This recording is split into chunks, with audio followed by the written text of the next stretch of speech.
Good morning students. आज का हमारा टॉपिक है अवमंदित आवर्ती दोलन, डैम्प्ड हार्मोनिक ऑसिलेशंस। आपकी जो यूनिट 3 चल रही है इसके अंदर आपके दो चैप्टर्स थे। एक तो central forces, motion under central forces,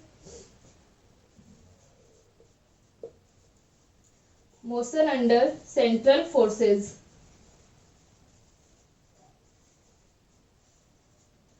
और सेकंड आपका चैप्टर है इसके अंदर डैम्प्ड हार्मोनिक ऑसिलेशन।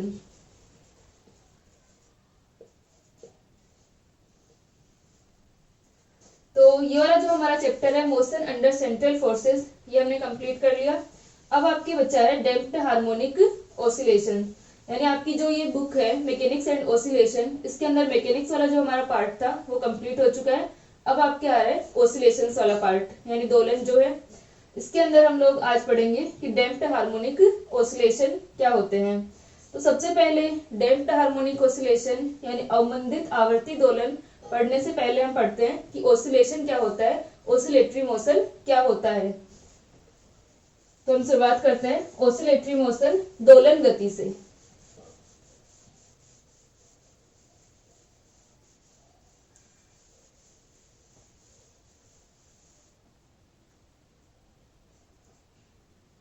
सबसे पहले हम डिफाइन करते हैं पीरियोडिक मोशन को।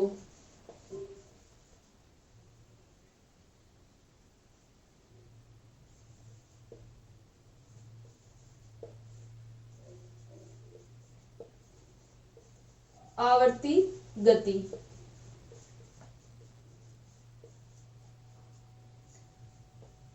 जब भी कोई कण या हमारा कोई भी ऑब्जेक्ट है, कोई बॉडी है, किसी निश्चित पथ को यानी किसी एक फिक्स्ड उसके पाथ को क्या करता है, दोहराता है किसी टाइम इंटरवल के बाद में, तो उसे क्या कहते हैं, उसकी आवर्ती गति, दोलनी गति कहते हैं। ये पीरियोडिक मोशन या आवर्ती गति कहते हैं। यानी क्या होगा कि वो एक निश्चित पथ पर किसी समय अंतराल के बाद में क्या करेगा, अपनी गति को दोहराएगा, और जिस समय अंतराल में अपनी गति को दोहराता है वो क्या कहलाता है, उसका टाइम पीरियड कहलाता है। जैसे कि सन के चारों ओर ग्रहों का चक्कर लगाना, न्यूक्लियस के चारों ओर इलेक्ट्रॉन का चक्कर लगाना, और भी जो भी हमारी ऐसे मोशन है, जैसे कि हम पेंडुलम के मोशन को ले सकते हैं, और जो भी हमारे ऐसे मोशन होंगे जिनके अंदर क्या होता है कि एक फिक्स टाइम इंटरवल के बाद में जो मोशन है पार्टिकल या ऑब्जेक्ट का, वो क्या हो रहा है, रिपीट हो रहा है। तो ऐसे मोशन क्या कहलाते हैं, पीरियोडिक मोशन, आवर्ती गति कहते हैं। तो आवर्ती गति की हमारी डेफिनेशन क्या होगी,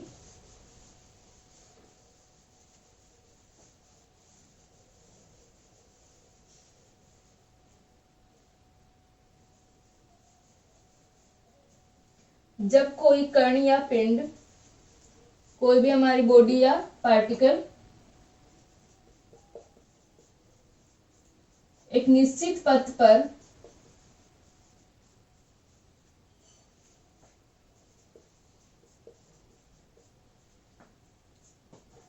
निश्चित समय अंतराल के पश्चात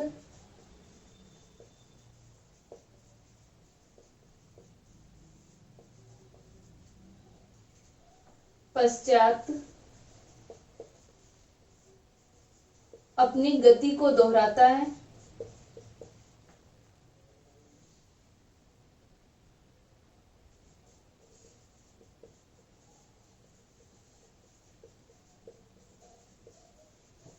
तो इसे आवर्ती गति, पीरियोडिक मोशन कहते हैं। तो क्या होगा, रिपीटेशन होगा, यहाँ पर एक फिक्स्ड टाइम इंटरवल के बाद में अपने मोशन को क्या करता है, रिपीट करता है।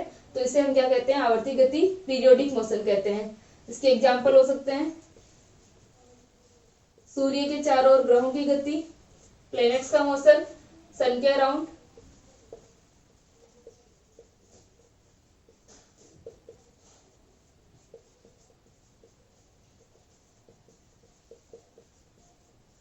नाभिक के चारों ओर इलेक्ट्रॉन की गति,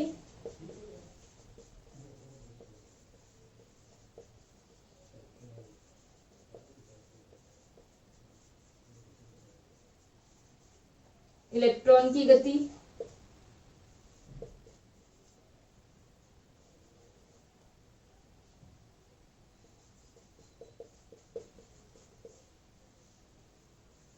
और भी हमारे जो भी घूर्णन हो रहे हैं वो सारे मोशन क्या आएंगे, पीरियोडिक मोशन होंगे।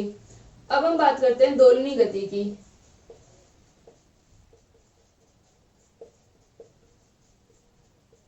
और भी बहुत सारे एग्जाम्पल हो सकते हैं इसके अंदर। अब हम बात करें दोलनी गति ऑसिलेटरी मोशन की।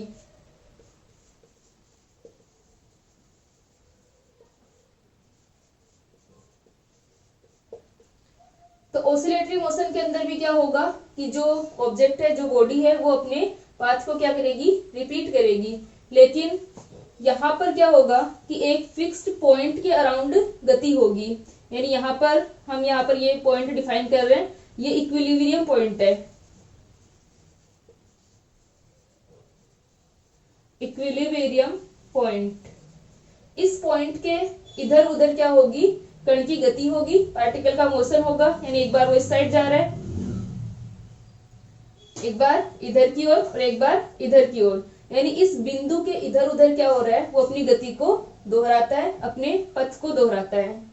तो इस प्रकार का जो मोशन होगा जिसमें वो एक फिक्स्ड पॉइंट के चारों ओर क्या कर रहा है, फिक्स पॉइंट के दोनों ओर अपने पाथ को रिपीट कर रहा है, ये जो मोशन होगा वो क्या कहलाएगा, ऑसिलेटरी मोशन, दोलनी गति कहलाएगी। तो यहाँ पर हर एक दोलनी गति क्या होती है, आवर्ती गति भी होती है, पीरियोडिक मोशन होता है, लेकिन हर पीरियोडिक मोशन ऑसिलेटरी मोशन नहीं होता, यानी दोलनी गति नहीं होती है। क्योंकि पीरियोडिक मोशन में क्या हो रहा है कि वो अपने एक फिक्स पॉइंट से उसने शुरू की अपनी गति और वापस वो उस फिक्स पॉइंट तक आता है, ठीक है। और ये जो जितना टाइम वो लेगा इस फिक्स पॉइंट तक आने में, वो उसका क्या कहलाएगा, टाइम पीरियड कहलाएगा। लेकिन ऑसिलेटरी मोशन के अंदर क्या होगा, दोलनी गति में क्या होगा कि रिपीटेशन तो होगा, टाइम पीरियड यहाँ पर भी होगा, लेकिन एक फिक्स पॉइंट की दोनों ओर गति होगी। यहाँ पर हमने डिफाइन किया कि जहां से स्टार्ट किया वहां पर वो वापस आ रहा है, यानी इसी पाथ को वो रिपीट कर रहा है। लेकिन यहाँ पर क्या है, एक फिक्स पॉइंट के दोनों ओर गति है। तो इस प्रकार की गति को हम क्या कहते हैं, इसको ऑसिलेटरी मोशन कहते हैं और इसे हम पीरियोडिक मोशन कहते हैं। तो ऑसिलेटरी मोशन क्या हो गए, पीरियोडिक मोशन भी हो गए, लेकिन सारे पीरियोडिक मोशन ऑसिलेटरी मोशन नहीं हो सकते। अब ऑसिलेटरी मोशन के एग्जाम्पल अगर हम लिखे तो ऑसिलेटरी मोशन के एग्जाम्पल्स क्या होंगे, जैसे झूले पर झूलना, वहां पर क्या होगा, इस तरह से झूले पर झूलते हैं। दूसरा सिंपल पेंडुलम या जो भी हमारे पेंडुलम है उसकी गति, वो अपनी इक्विलिब्रियम पोजीशन के दोनों ओर क्या करता है, गति करता है। तो इस प्रकार की जो गति होगी, या फिर जो हमारे लेटिस वाइब्रेशन होते हैं, जालक कंपन जो होते हैं, उनके कंपन, इस तरह से वो कंपन करते हैं। या फिर म्यूजिकल इंस्ट्रूमेंट के अंदर जो वायर्स होते हैं उनके कंपन किस प्रकार होते हैं कि एक बार ऊपर की साइड जा रहे हैं, एक बार नीचे की साइड आ रहे हैं। और दूसरा जो सबसे मोस्ट एग्जाम्पल हम देखते हैं कि किसी स्प्रिंग से हमने किसी मास को क्या कर रखा है, बांध रखा है, और इस मास को हम खींचकर छोड़ते हैं, तो क्या होगा, इसका जो मोशन होगा वो क्या होगा, ऑसिलेटरी मोशन होगा। ये इस फिक्स पॉइंट यानी अपनी इक्विलिब्रियम पोजीशन के दोनों ओर क्या करता है, गति करता है। तो इस प्रकार की जो मोशन जिसमें इक्विलिब्रियम पोजीशन के दोनों ओर गति हो रही हो, वो क्या कहलाते हैं, ऑसिलेटरी मोशन, दोलनी गति कहलाती है। दोलनी गति एक तरीके से वाइब्रेशनल मोशन होता है, कंपन गति होती है। लेकिन कंपन गति हम कब कहते हैं, जब एम्पलीट्यूड कम हो, ठीक है। एम्पलीट्यूड क्या होगा, कम होगा, यानी वो अपनी इक्विलिब्रियम पोजीशन से थोड़ा ही क्या हो, डिस्प्लेस हो, तो उसे हम क्या कहते हैं, वाइब्रेशनल मोशन। और यहाँ पर ऑसिलेटरी मोशन जब हम डिफाइन करते हैं तो यहाँ पर एम्पलीट्यूड क्या होगा, लार्ज होगा, आयाम अधिक होगा। तो ये हमारा हो गया ऑसिलेटरी मोशन।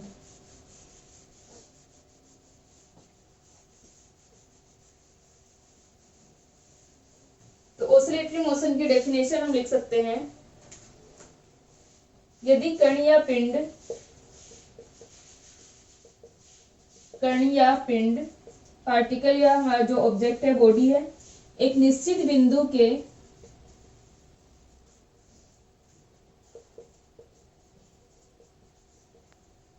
के इधर उधर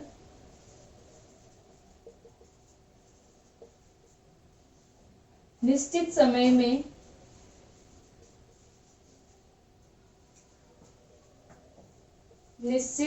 में फिक्स टाइम के अंदर क्या करेगा, अपने मोशन को रिपीट करेगा, बार बार अपनी गति को दोहराता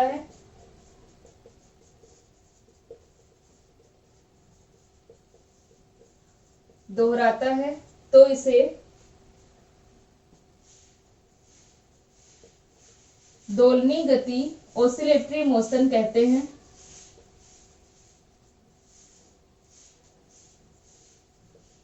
तथा कण या पिंड को, जो हमारा पार्टिकल या बॉडी है जो कि ऑसिलेटरी मोशन कर रहा है, उसे हम क्या कहते हैं, पिंड को दोलक ऑसिलेटर कहते हैं।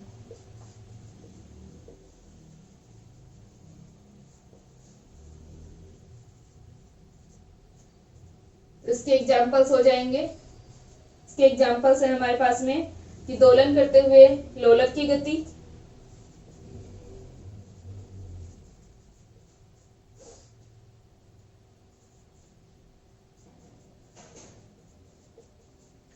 पेंडुलम का मोशन,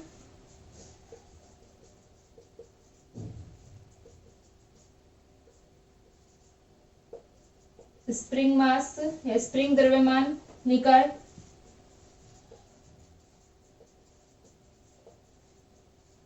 और क्या हो जाएगा, जालक कंपन,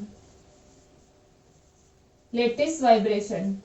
ये सारे क्या होंगे, ऑसिलेटरी मोशन होंगे। तो यहाँ पर हमने डिफाइन किया कि हमारे पीरियोडिक मोशन और ऑसिलेटरी मोशन क्या होते हैं। सारी हमारे ऑसिलेटरी मोशन क्या होंगे, पीरियोडिक मोशन भी होंगे। अब हम बात करते हैं कि किसी विभव कूप के अंदर, पोटेंशियल वेल के अंदर किस प्रकार से पार्टिकल का मोशन होता है। क्योंकि पोटेंशियल वेल के अंदर जो मोशन होगा पार्टिकल का, वो क्या होता है, एक ऑसिलेटरी मोशन होता है, सिंपल हार्मोनिक मोशन होगा।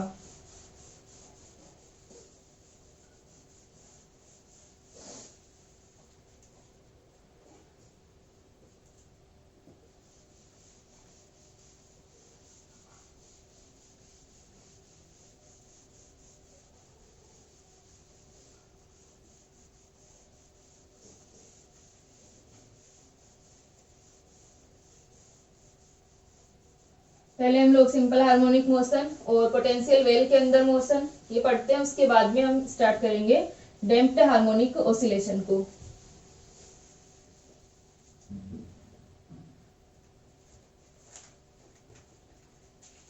नेक्स्ट है हमारा स्वैच्छिक विभव कूप में दोलनी गति।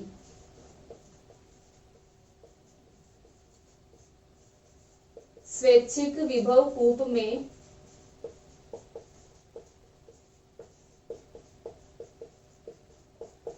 दोलनी गति, ऑसिलेटरी मोशन इन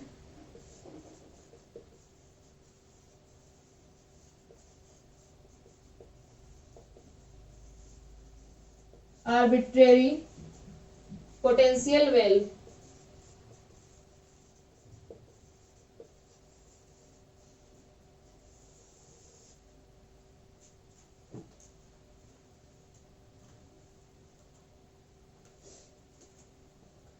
तो हमारे पास में हमने देखा था कि जो हमारे कंजर्वेटिव फोर्सेस होते हैं उनके अंदर स्थितिज ऊर्जा क्या होती है, F इक्वल टू माइनस का del u by del x, और स्थितिज ऊर्जा क्या होगी, स्थिति का फलन होगी, और F क्या होता है, माइनस का del u by del x होता है। तो हम लिख सकते हैं कि सभी संरक्षी बल क्षेत्रों में कंजर्वेटिव फोर्स फील्ड जो होंगे, बल क्षेत्रों में U इक्वल टू क्या होता है, यू एक्स वाई जेड, स्थितिज ऊर्जा स्थिति का फलन होती है, एक्स वाई जेड का फलन होगी, तथा F इक्वल टू क्या होता है, माइनस का del u upon del x. तो यहाँ पर हमारा जो फोर्स है वो क्या होगा, माइनस का del u by del x होगा। अगर हम लोग कर्व की बात करें U और X के बीच में,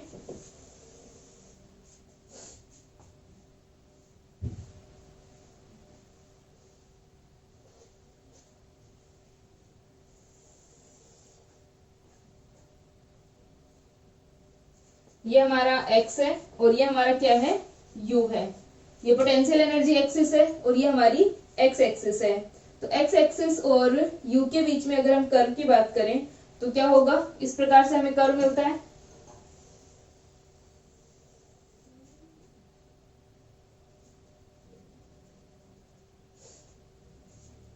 ये हमारे जो पॉइंट हैं ए बी, और ये हमारे पॉइंट हैं पी क्यू आर एस। तो यहाँ पर जो एफ है वो क्या है, del u upon del x, यानी जो इसकी स्लोप होगी इस कर्व की, जो हमने यू और एक्स के बीच में यहाँ पर जो ग्राफ बनाए हैं, इस कर्व की जो हमारी स्लोप है वो किसको डिफाइन कर रही है, फोर्स को। एफ क्या है, del u upon del x. तो यहाँ पर ये जो स्लोप डिफाइन कर रही है किसको, फोर्स को। तो ये जो पॉइंट होंगे हमारे पी क्यू आर और एस, ये पॉइंट, इन पर जो खींची गई स्पर्श रेखाएं हैं, टेंजेंशियल हैं, वो क्या होंगे, एक्स एक्स के पैरेलल होंगे। या हम कह सकते हैं कि इन पॉइंट्स के ऊपर क्या रहेगा, फोर्स का मान 0 होगा। F इक्वल टू क्या होगा, 0 होगा, क्योंकि इन पॉइंट्स के लिए del u upon del x का मान क्या है, 0 है। पोटेंशियल एनर्जी क्या है, यहाँ पर फिक्स है, यहाँ पर भी फिक्स है। यानी अगर del u upon del x का मान हम निकालें इन पॉइंट्स के लिए, पी क्यू आर और एस के लिए, इन सब के लिए फोर्स का मान क्या रहेगा, 0 रहेगा। तो ये पोजीशन हमारी क्या कहलाती हैं, इक्विलिब्रियम पोजीशन, साम्य अवस्था बिंदु कहलाते हैं। पी क्यू आर एस सभी के लिए क्या होगा, फोर्स 0 है, यू में चेंज यहाँ पर 0 होगा, क्योंकि यू के पैरेलल है, यहाँ पर ये एक्स एक्सिस के पैरेलल है, यहाँ पर खींची गई टेंजेंशियल। तो यहाँ पर यू का मान क्या होगा, 0 होगा, क्योंकि हमारी जो एफ का मान क्या है, change in potential energy upon change in x है, d u upon d x. तो एफ का मान क्या हो गया, इन सारे पॉइंट्स के लिए 0 हो गया। तो एफ इक्वल टू 0। अतः पी क्यू आर एस क्या है, इक्विलिब्रियम पॉइंट है। अब जो ये इक्विलिब्रियम पॉइंट हमारे पास में है, साम्यावस्था बिंदु है, इनके अंदर क्या होगा कि जो Q और S हैं, इनके ऊपर पोटेंशियल एनर्जी का मान क्या है, मैक्सिमम है। तो ये अधिकतम स्थितिज ऊर्जा वाले हमारे क्या हो गए, बिंदु हो गए। तो यहाँ पर अगर हम बात करें कि Q पर हमारा क्या है, पार्टिकल स्थित है। अगर हमारा पार्टिकल Q पर स्थित है और इसको हम क्या करें, डिस्प्लेस करें इस डायरेक्शन में, या मान लो इस डायरेक्शन में उसे डिस्प्लेस करते हैं, तो क्या होगा, यहाँ पर रिस्टोरिंग फोर्स कार्य करेगा, प्रत्यानयन बल कार्य करेगा। ये जो F इक्वल टू माइनस का del u upon del x है, वो क्या करता है, यहाँ पर कार्य करता है। और इस प्रत्यानयन बल का मान इस प्रकार होता है कि ये इस विस्थापन इसमें करने पर ये क्या करेगा, पार्टिकल को डिस्प्लेस करने पर पार्टिकल को इस Q पॉइंट से दूर ले जाने का प्रयास करता है। क्योंकि जब इस डायरेक्शन में हम आ रहे हैं तो क्या होगा, u का मान कम हो रहा है, ठीक है, यहाँ पर u का मान भी कम हो रहा है और x का मान भी क्या हो जाएगा, कम होगा। तो यहाँ पर अपने पास में du upon dx, f equal to क्या है हमारा, माइनस का u2 माइनस u1 और del u upon del x है, u2 माइनस u1 और x2 माइनस x1 है। तो हमारी पोजीशन क्या है, x2 क्या होगी, जो हमने विस्थापित किया, तो ये x2 हमारा यहाँ पर है, x1 हमारा यहाँ पर है। तो x2 माइनस x1 क्या हो गया, नेगेटिव हो गया, क्योंकि हमने उसे पीछे की ओर विस्थापित किया है। तो ये मान नेगेटिव हो गया, और इस पॉइंट से हमने इधर विस्थापित किया, डिस्प्लेस किया, तो u भी क्या हो गया, कम हो गया, u का मान भी नेगेटिव हो गया। तो यहाँ से ये पूरी वैल्यू क्या हो गई, नेगेटिव नेगेटिव पॉजिटिव, और एक नेगेटिव बाहर है। इसका मतलब f का मान क्या होगा, नेगेटिव डायरेक्शन में होगा, इस डायरेक्शन में, तो वो इसको इधर ही ले जाने का प्रयास करेगा। इसी प्रकार अगर हम Q से इस साइड डिस्प्लेस करते हैं तब भी क्या होगा कि फोर्स का मान क्या होगा, यहाँ पर पॉजिटिव होगा, और वो इसे पॉजिटिव x डायरेक्शन की ओर ले जाने का प्रयास करेगा। इसका मतलब जब भी Q या S से हम पार्टिकल को डिस्प्लेस करते हैं तो फोर्स किस प्रकार होगा, ये जो रिस्टोरिंग फोर्स है वो इस प्रकार से होगा कि वो इस Q से या S से उसको दूर ले जाने का कार्य करेगा। तो ये जो हमारे इक्विलिब्रियम पॉइंट्स हैं वो क्या कहलाते हैं, अनस्टेबल इक्विलिब्रियम पॉइंट कहलाते हैं, अस्थायी संतुलन बिंदु कहलाते हैं, क्योंकि इनके ऊपर जब पार्टिकल है तो वो स्थायी नहीं होगा। ये अधिकतम स्थितिज ऊर्जा वाले बिंदु हैं। तो Q और S क्या हो गए? अनस्टेबल इक्विलिब्रियम,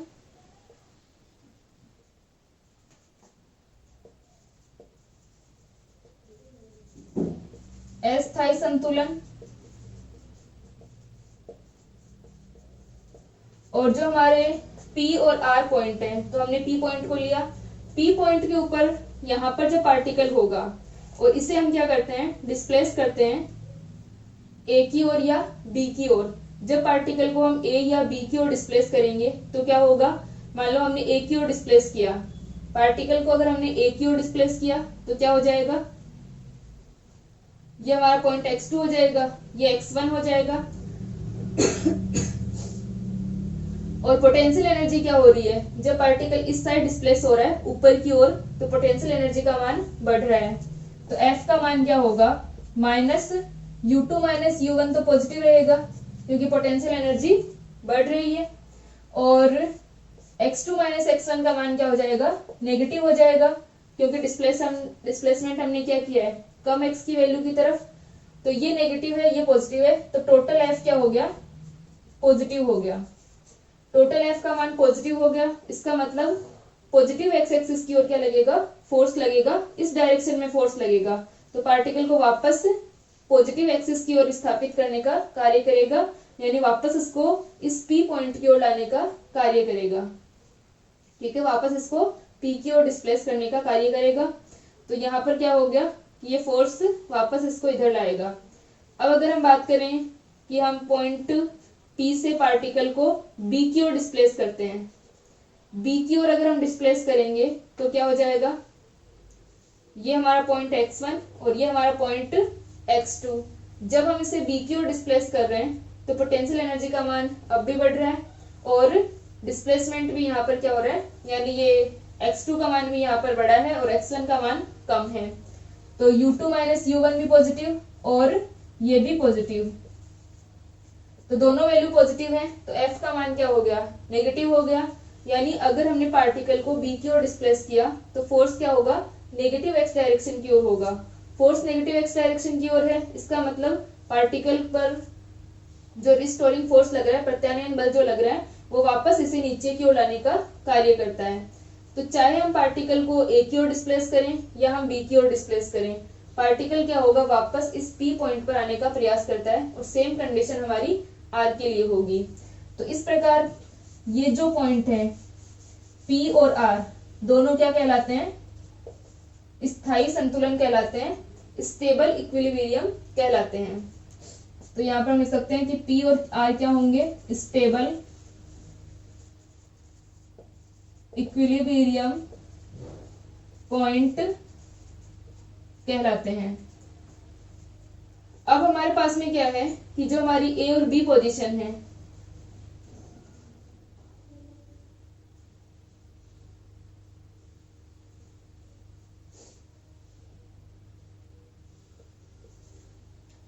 A और B पोजीशन, मान लो हमारी जो B पोजीशन है वहां पर पार्टिकल की जो वेलोसिटी है वो मैक्सिमम है और इसकी यहाँ पर काइनेटिक एनर्जी भी क्या होगी, अधिकतम होगी। और इसकी पोटेंशियल एनर्जी क्या है, हम मान लेते हैं कि मिनिमम है, या ये पोटेंशियल एनर्जी यहाँ पर क्या हो जाएगी, इसकी B पॉइंट पर पोटेंशियल एनर्जी अधिकतम होगी। ठीक है, काइनेटिक एनर्जी मिनिमम होगी क्योंकि यहाँ पर U का मान क्या है, अधिक है।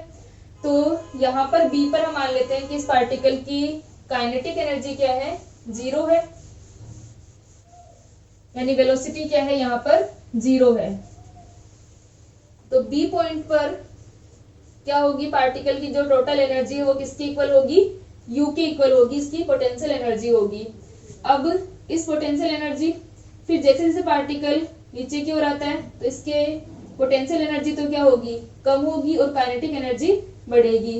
यानी B से P की ओर जब आएगा तो क्या हो रहा है कि काइनेटिक एनर्जी तो इंक्रीज होगी और पोटेंशियल एनर्जी क्या होगी, डिक्रीज होगी। फिर जब P पर पॉइंट पहुंचता है, यानी पार्टिकल पहुंचता है, तो P पॉइंट पर क्या होगी, इसकी potential energy minimum. P point पर U का मान क्या होगा, मिनिमम होगा। यानी जो स्टेबल हमारा इक्विलिब्रियम पॉइंट होगा, वहां पर क्या रहेगा, पी का मान, इसका पोटेंशियल एनर्जी का मान मिनिमम होगा, न्यूनतम होगा। अब यहाँ पर पी पर क्या है, इसकी काइनेटिक एनर्जी मैक्सिमम है, गतिज ऊर्जा अधिकतम है। इस पी पॉइंट पर काइनेटिक एनर्जी मैक्सिमम होने के कारण वो क्या करेगा, इस पी पॉइंट को पार करके एक की तरफ जाता है। जब वो एक की तरफ जाएगा तो वापस उसकी क्या हो जाएगी, काइनेटिक एनर्जी कम होती जाएगी और पोटेंशियल एनर्जी बढ़ती जाएगी। ए पॉइंट पर उसके पास में फिर से क्या होगी, पोटेंशियल एनर्जी मैक्सिमम होगी। तो ये वाला जो हमारा पाथ बन रहा है, यहाँ पर फिर से पोटेंशियल एनर्जी मैक्सिमम, फिर यहाँ पर क्या होगा, पार्टिकल नीचे की ओर आएगा तो यहाँ पर उसका फिर से काइनेटिक एनर्जी बढ़ेगी, पोटेंशियल एनर्जी कम होगी तो वापस बी की ओर जाएगा। तो ए की ओर आने पर फिर उसके ऊपर रिस्टोरिंग फोर्स कार्य करेगा। इसी प्रकार यहाँ पर रिस्टोरिंग फोर्स कार्य कर रहा है। तो पार्टिकल का जो मोशन है वो क्या हो जाएगा,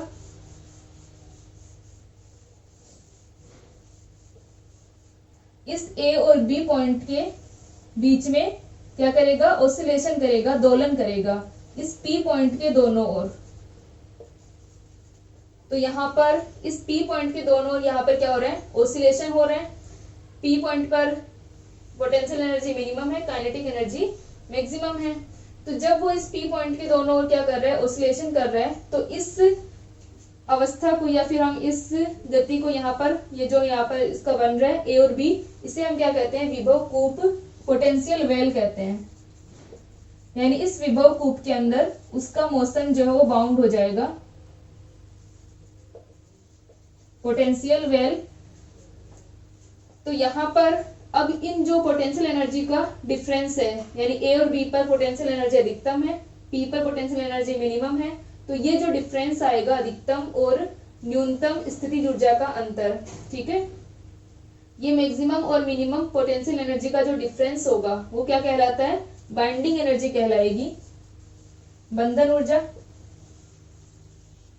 अगर पार्टिकल की एनर्जी इस बाइंडिंग एनर्जी से ज्यादा है तब तो वो इन पॉइंट्स को पार करके आगे पहुंच सकता है, और अगर उसकी एनर्जी इससे कम होगी तो उसका जो मोशन है वो इस विभव कूप के अंदर, इस पोटेंशियल वेल के अंदर क्या हो जाएगा, बाउंड हो जाएगा, और उसकी ये स्टेट क्या कहलाती है, बाउंड स्टेट, परिबद्ध अवस्था कहलाती है। तो यहाँ से हमने देखा कि जो हमारा पोटेंशियल वेल है उसके अंदर पार्टिकल का जो मोशन होता है वो कैसा मोशन होता है, ऑसिलेटरी मोशन होता है। अब उसकी स्थितिज ऊर्जा का जो हमारा एक्सप्रेशन आता है पोटेंशियल एनर्जी का, वो हम किससे निकाल सकते हैं, टेलर सीरीज एक्सपेंशन से निकाल सकते हैं। तो यहाँ तक की जो हमारी थ्योरी थी इसके मैं आप लोगों को नोट्स दे दूंगी, इसको अभी मैंने लिखवाया नहीं है। अब हम टेलर सीरीज एक्सपेंशन करते हैं और देखते हैं कि पोटेंशियल एनर्जी का मान क्या आता है और रिस्टोरिंग फोर्स क्या होगा।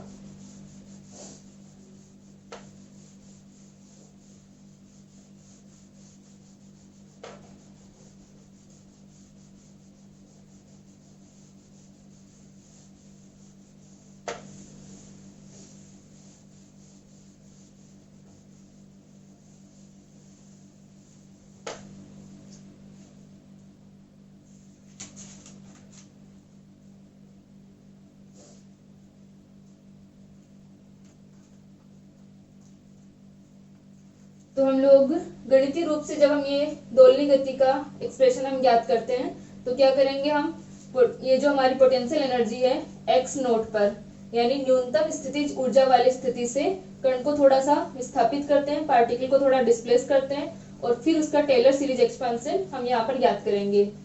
तो इसके लिए हम टेलर सीरीज एक्सपेंशन लिखें।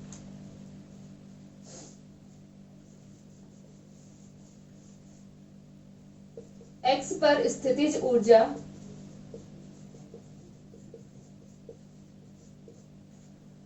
क्या किया, इसको एक्स नोट पोजीशन से एक्स पर क्या किया है, डिस्प्लेस किया है, ठीक है। एक्स नोट पोजीशन उसकी मिनिमम पोटेंशियल एनर्जी वाली पोजीशन है और उसे एक्स पर हमने क्या किया है, डिस्प्लेस किया है। तो उसकी जो पोटेंशियल एनर्जी की इक्वेशन होगी उस एक्सप्रेशन को हम टेलर सीरीज द्वारा लिख रहे हैं। तो यू एक्स इक्वल टू हमारे पास में आ जाएगा u x nought plus del u upon del x, x equal to x nought, x minus x nought plus del two u upon del x two, x minus x nought का whole square divided by factorial 2 plus का del cube u upon del x cube x minus x nought का whole cube और divided by factorial 3। ये हमारे पास में क्या आ गया, एक्सप्रेशन आ गया पोटेंशियल एनर्जी के लिए। अब हमने जो इसका पाथ हमने डिफाइन किया था उसके लिए क्या होगा कि कण की जो न्यूनतम स्थितिज ऊर्जा है उसके लिए, या हम कह सकते हैं कि इसकी बाउंड स्टेट के लिए क्या होगा कि यहाँ पर इसकी स्थितिज ऊर्जा का मान क्या होगा ux equals to ux naught, यानी मिनिमम स्थितिज ऊर्जा पर क्या होगा उसकी स्थायी संतुलन होगा। तो स्टेबल इक्विलिब्रियम के लिए, स्थायी संतुलन के लिए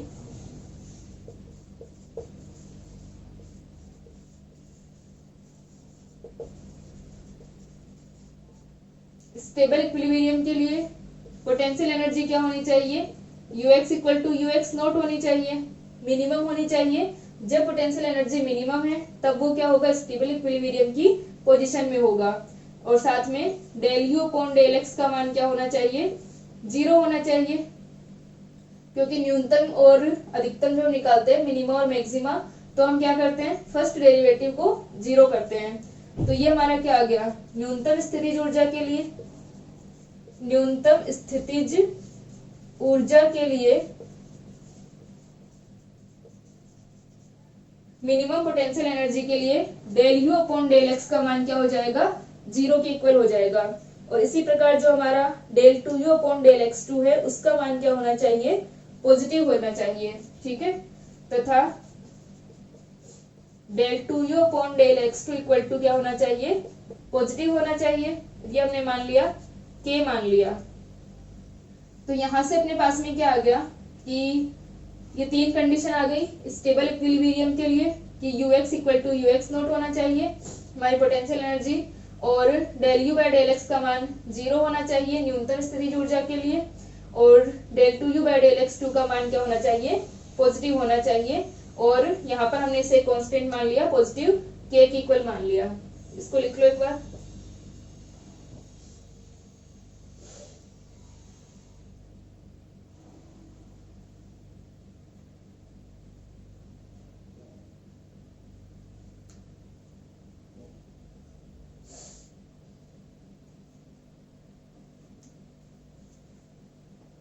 ठीक है, यहाँ तक हो गया।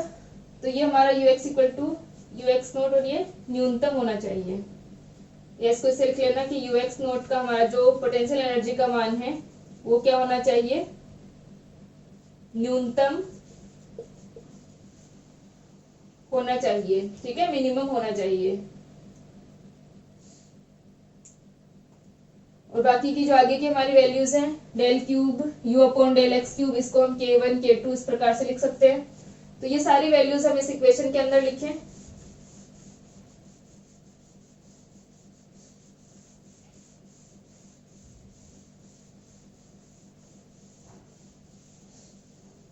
तो ये हमारा आ जाएगा ux equal to x naught पर, x equal to x naught क्या है उसकी स्टेबल इक्विलिब्रियम वाली पोजीशन, तो वहां पर ux का मान क्या आ जाएगा, ux नोट 0 हो जाएगा क्योंकि यहाँ पर पोटेंशियल एनर्जी क्या है, मिनिमम है। तो ux equal to del u upon del x का मान ये हमारा क्या हो गया था, 0 हो गया था, ठीक है। ये फर्स्ट जो इसका डेरिवेटिव है तो यहाँ पर ये आ जाएगा हाफ के एक्स स्क्वायर के एक्स माइनस एक्स नोट का स्क्वायर प्लस का k1 x minus x nought का whole cube divided by 6 factorial 3 हमारा क्या हो जाएगा, डिवाइडेड बाय 6। तो पोटेंशियल एनर्जी का मान इस तरह से आ जाएगा।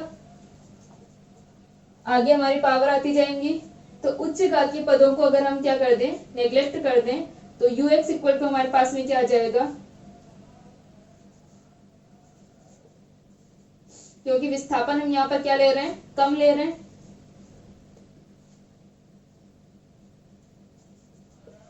स्मॉल डिस्प्लेसमेंट है। अल्प विस्थापन के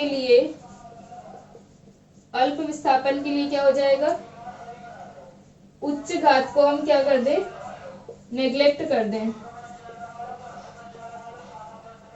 पदों को नगण्य करने पर,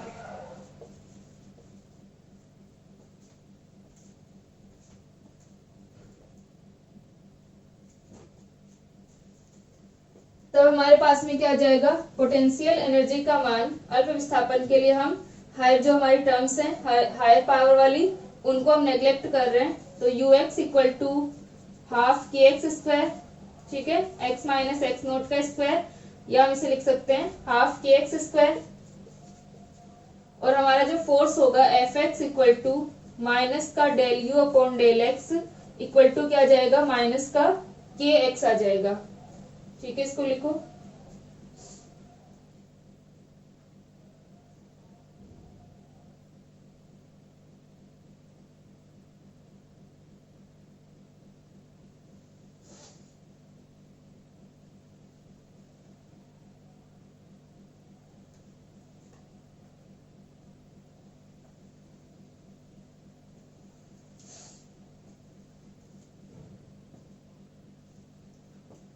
ठीक है, यहां तक आ गया हमारा कि ux इक्वल टू हमारा हाफ के एक्स स्क्वायर होगा,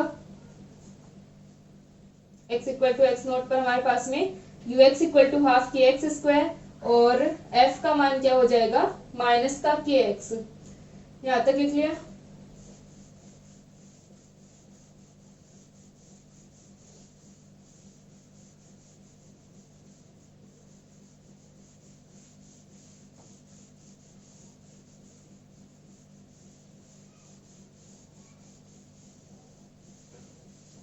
तो अब जो हमारी पोटेंशियल एनर्जी का मान आया ux इक्वल टू हमारे पास में क्या आया, हाफ के एक्स स्क्वायर, और हमारा जो रिस्टोरिंग फोर्स आ रहा है वो क्या आएगा, माइनस का के एक्स, क्योंकि f इक्वल टू माइनस का del u upon del x, और जब हम इसका del u upon del x निकालते हैं तो क्या आ जाएगा, माइनस का के एक्स आ जाएगा।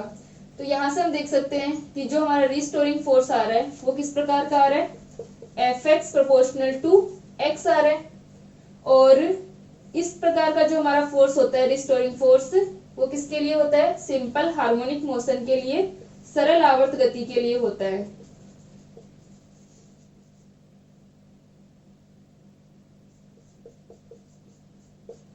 सिंपल हार्मोनिक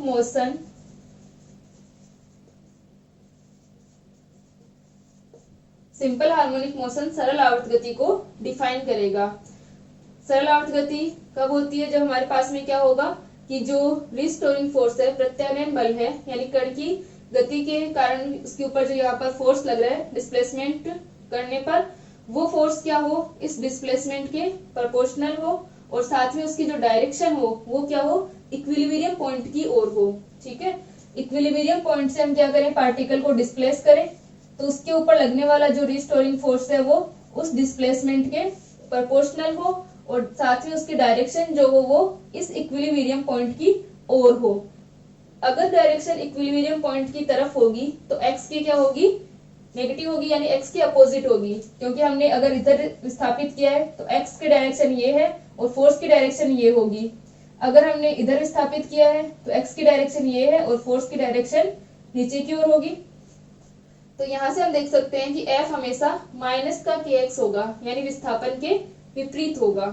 तो यहाँ से इस प्रकार का जो हमारा फोर्स है, जब ये फोर्स कार्य करता है इस प्रकार का कि इसके प्रोपोर्शनल हो डिस्प्लेसमेंट के, और इक्विलिब्रियम पॉइंट की और उसकी क्या हो, डायरेक्शन हो, तो इस प्रकार का फोर्स जब कार्य करता है उस मोशन को हम क्या कहते हैं, सिंपल हार्मोनिक मोशन कहते हैं, सरल आवर्त गति कहते हैं। तो यहाँ से हम देख सकते हैं कि एक पीरियोडिक वेल के अंदर, यहाँ पर हम पीरियोडिक वेल के अंदर डिफाइन कर रहे, ये पोटेंशियल वेल के अंदर डिफाइन कर रहे थे।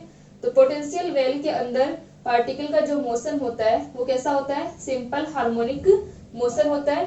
तो यहाँ पर स्मॉल डिस्प्लेसमेंट के लिए हमने डिफाइन किया, स्मॉल डिस्प्लेसमेंट के लिए क्या होगा, चाहे हमारा जो पोटेंशियल वेल हो उसकी आकृति कैसी भी हो, शेप कैसी भी हो, वहां पर मोशन क्या रहेगा, सिंपल हार्मोनिक मोशन होगा। तो यहाँ अब जो हमारा नेक्स्ट लेक्चर है उसके अंदर हम डिफाइन करेंगे कि सिंपल हार्मोनिक मोशन में पार्टिकल का जो डिस्प्लेसमेंट आता है उसकी इक्वेशन क्या आती है, उसकी वेलोसिटी की इक्वेशन क्या आती है, पोटेंशियल एनर्जी और काइनेटिक एनर्जी क्या आते हैं। फिर उसके बाद में हम स्टार्ट करेंगे कि डैम्प्ड हार्मोनिक ऑसिलेशंस क्या होते हैं। ठीक है, तो नेक्स्ट लेक्चर में हम इसको कंटिन्यू करते हैं।